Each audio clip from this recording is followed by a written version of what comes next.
ఇది ఫామ్ 16 వచ్చింది, చూసుకున్నావా? ఏం ఫామ్ 16 ఏమో అసలు.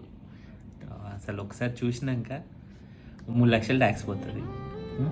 హైదరాబాద్లో 2 పిల్లలతో ఉంటున్నా, పిల్లల ఫీజు 2 లక్షలు, సో 4 లక్షలు రెంట్కుంటున్నా అనుకో. సపోజ్ ఏదో నా అదృష్టం బాగుండి ఇల్లు కొనుక్కున్నా కాబట్టి ఆ కిరాయి లేదు, కానీ సపోజ్ రెంట్కుంటున్నా అనుకో 25,000 కిరాయి రెంట్ అవుతుంది. 25,000 అంటే 3 లక్షలు సంవత్సరానికి.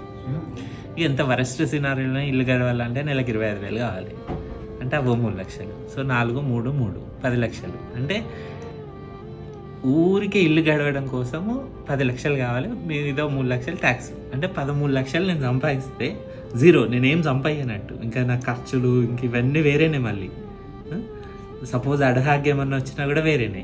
సపోజ్ నేను పోయి ఊర్లోనే ఉన్నాను అనుకో, కిరాయి లేదు, పంటలు పండుతాయి, అన్నీ బర్రె ఉంటుంది, అన్నీ ఉంటాయి, రూపాయి ఖర్చు ఇల్లు గడవడానికి మహా అయితే 5-6 వేలలో అయిపోతుంది.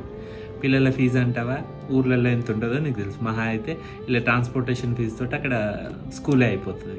సో ఎంతసేపు హైదరాబాద్లో ఉన్నాడు వీడు, ఏమో చేసుకుంటున్నాడు, ఫుల్ సంపాదిస్తున్నాడు, అసలు లగ్జరీగా బతుకుతున్నాడు అనుకుంటే, ఊర్లో ఉండి నేను ఇప్పుడు రూపాయి సంపాదించకుండా 13 లక్షలు సంపాదించినట్టు.